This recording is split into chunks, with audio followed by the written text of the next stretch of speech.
Au milieu des années 70, Alejandro Jodorowsky, qui vient tout juste de sortir sa Montagne Sacrée, se voit proposer par Michel Seydoux, grand producteur de cinéma français, l'adaptation de Dune. Un livre que Jodorowsky n'a à l'époque jamais lu. Il est tout de suite séduit par le résumé du grand producteur et il accepte donc, avec comme condition la possibilité d'adapter l'œuvre très librement.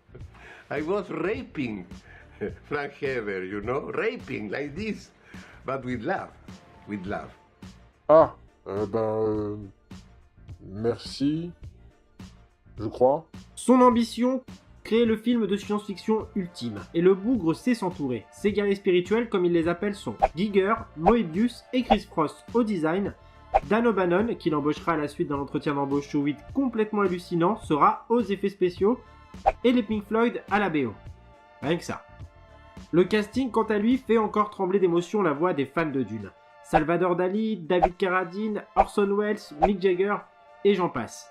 Il n'hésitera pas non plus à confier durant les 2 années de pré-production son fils Brontis Jodorowsky au maître Jean-Paul Vigneault, pour l'initier aux arts martiaux et à la spiritualité. Entraîné en karaté, jiu-jitsu japonais, sur toutes les techniques de pied-point. La bagarre. Bon, on va pas s'attarder des heures sur le sujet, je vous invite à voir le documentaire Jodorowsky's Dune pour en savoir plus. Ou encore à voir les vidéos du Fossoyeur de film qui a traité le sujet en long, en large et en travers. Toujours est-il que le film, trop ambitieux et trop cher à réaliser, a effrayé les studios et ne s'est finalement jamais fait. Quelques années plus tard, Ridley Scott réalisera son Alien en s'entourant d'une grande partie de l'équipe technique du Dune de Jodorowsky, et Alejandro lui-même s'associera à Jean Giraud alias Moebius pour créer l'Incal. Une BD de SF française que je vous recommande, mais ce n'est toujours pas le sujet. Jodorowsky voit dans le Métabaron, l'un des personnages récurrents de l'Incal, le protagoniste idéal pour combler ses frustrations liées à l'annulation de son Dune. En collaboration avec Jiménez, il lance en 1993 une série, La Caste des Métabarons. C'est de ceci que nous allons parler aujourd'hui.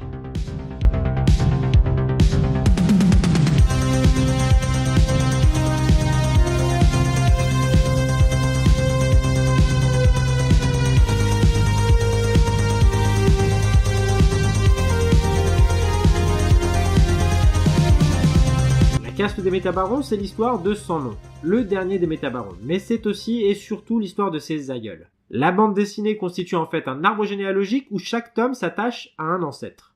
Othon et Honorata, Agnar et Oda, Tête d'Acier et Donna Vicenta Gabriella De Rocca, et enfin le père-mère de Sans Nom, parce que Jodorowsky.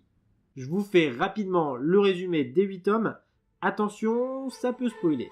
Bagarre, démembrement, cul, bagarre, cul, explosion, démembrement, cul, bagarre, inceste, bagarre, auto-insémination, bagarre, cul, démembrement, viol, bagarre, et ainsi de suite, jusqu'à l'écœurement. Voilà. Bon, je suis désolé, on va crever l'abcès tout de suite. J'ai pas aimé. Mais pas du tout. Je sais que la caste des Métabarons est culte aux yeux de beaucoup, et je les ai achetés les yeux fermés, convaincu par l'avalanche de bonnes critiques que j'ai trouvées sur les internets. Au niveau du point de vue de la science-fiction, on est vraiment sur de la BD très classique. Mais non! Grand classique de la bande dessinée science-fiction. Mais non! Essentiel. Putain! Il y avait bien quelques avis négatifs dans le lot, mais toutes les grandes œuvres ont leurs détracteurs, et je m'étais dit qu'il me fallait me forger mon propre avis. Et bordel, quelle déception! On m'avait promis du grand space-op, riche et profond, et j'ai vu ça nulle part. Tout n'est pas à jeter dans la caste des Métabarons, et des choses m'ont beaucoup plu. Déjà, pour commencer, le dessin de Jiménez. Putain, c'est beau, mais vraiment beau. Et son talent est parfaitement bien employé. Il faut rendre à Jodorowsky ce qui lui appartient, l'univers visuel qu'il a créé en fout plein la tronche. C'est à la fois étrange et fascinant. Je pense aux Cétacyborg notamment, des genres de vaisseaux baleines vraiment stylés qui s'épanouissent sur 2 pleines pages au début du tome 3. Jiménez donne à certaines de ses cases des allures de grandes fresques, s'octroyant parfois 2 pleines pages pour dessiner des grandes batailles spatiales aux dimensions dantesques, qui fourmille de détails inattendus. Mention spéciale aussi à la grande bataille du début du tome 1, dont la violence percutante est rendue avec brio par Jiménez au sommet de son art, je trouve. La saga décline son lot de trônes charismatiques. Chaque baron est plus badass que son prédécesseur, les mâles sont puissants et musculeux, et les femmes sont plantureuses, dans la plus pure tradition du pulp.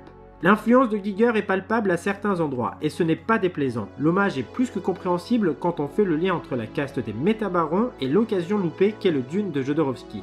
Non mais regardez ce singe là, on est d'accord, c'est un xénomorphe. Le récit dans sa globalité est plutôt bien fichu, même s'il manque un peu d'originalité, et lorgne clairement du côté de la tragédie grecque, avec son lot de trahison, d'amour déchu et de vengeance. Et je dois dire que dans sa toute première partie, la caste de Métabaron m'a beaucoup séduit. Le folklore qui entoure les traditions métabaroniques font dans la démesure. Et si la démesure est l'une des grandes qualités de l'œuvre de Jodorowsky, c'est aussi l'une de ses plus grandes faiblesses. J'ai eu beaucoup de mal avec la force infinie des Métabarons. Le premier me paraissait déjà archi cheaté et c'est de pire en pire avec les suivants. Ça offre des situations terribles où des planètes sont détruites, où des populations entières s'éteignent, juste pour en foutre plein la tronche. Voilà, c'est totalement gratuit. Et du coup c'est pénible parce que d'une part ça réduit considérablement les enjeux du récit, mais en plus ça le rend super chiant et répétitif. Un autre problème majeur du récit, c'est l'écriture. Je suis désolé, mais la caste des Métabarons, c'est une suite d'intrigues bâclées et mal foutues. Les personnages tombent fous amoureux les uns des autres dans le quart d'heure qui suivent leur rencontre, comme ça, voilà, mais vraiment, littéralement. Il y a aussi 2 grandes guerres stellaires dantesques qui se déclenchent comme ça, de manière random, toutes les 20 pages. C'est manichéen impossible, les méchants sont vraiment très méchants, certains dialogues ou certaines situations sont totalement absurdes. Je vais vous donner là tout de suite un exemple concret pour que vous puissiez voir de quoi je parle. Attention, ça risque de spoiler un peu. Donc, Tête d'Acier, le grand-père de son nom, pour prouver son amour à Donna Vicenta, ressuscite son père, qu'il avait lui-même tué quelques pages plus tôt, mais bon, le père, amnésique, tombe instantanément amoureux de sa propre fille et tente de la violer en public. Parce que Jodorowsky, Donna Vicenta, pour le raisonner, s'arrache les yeux et lui offre. Et ça marche. Et le récit est bourré de ce genre de choses. Tête d'Acier, par exemple, pour se plier aux traditions métabaroniques, mutile son fils à l'aide d'une trancheuse à jambon. Une trancheuse à jambon? Non mais, c'est pas juste incohérent là. C'est absurde et stupide. La BD est un support parfait pour coucher les obsessions de Jodorowsky et à ce titre on peut dire que c'est une œuvre très personnelle, presque thérapeutique. Lien filial, parricide, sexe, inceste et mutilation. Game of Thrones n'a qu'à bien se tenir. Mais encore si c'était bien écrit ou bien traité, mais non, c'est souvent d'une naïveté absolue ou très maladroit. Le récit souffre aussi beaucoup des interventions intempestives de Tonto et Lothar, 2 robots qui servent le Métabaron.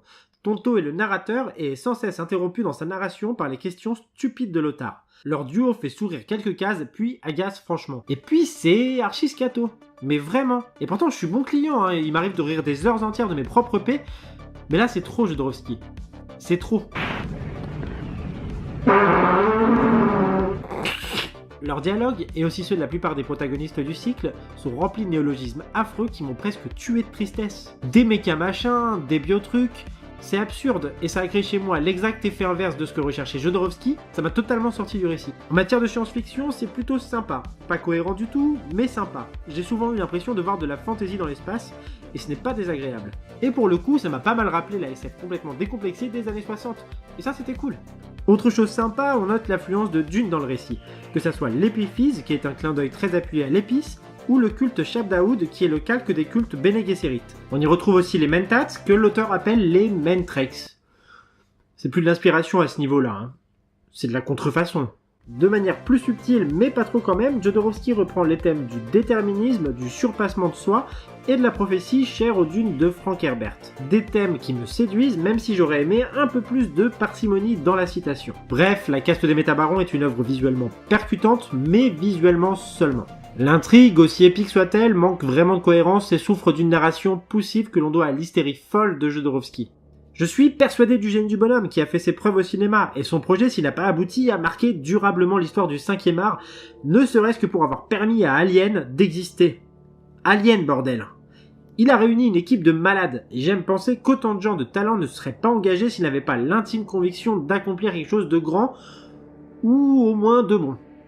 Mais vraiment, après avoir lu La Caste des Métabarons, qui est, avouons-le, une adaptation très libre de Dune, je pense que la déception aurait été immense. Reste Jodorowsky's Dune, un documentaire fabuleux et plein d'enthousiasme qui, à mon sens, vaut bien mieux que l'hypothétique adaptation dont il est question. Comme quoi, le résultat n'est pas toujours supérieur à la somme de ses parties.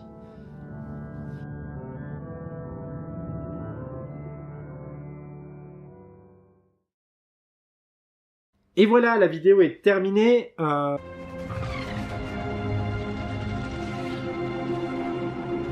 Pour commencer, j'aimerais vraiment vous remercier de tous les commentaires que vous me laissez sous la vidéo et sur les différents groupes Facebook où je partage allègrement mon contenu. Comme d'hab, je vous invite à vous abonner, à liker et à commenter sous la vidéo. N'hésitez pas non plus à partager mes contenus sur vos réseaux sociaux, c'est très important. Je vous rappelle que j'ai une chaîne Facebook dont le lien est dans la description. Sur ce, je vous laisse. Lisez de la SF. Ciao.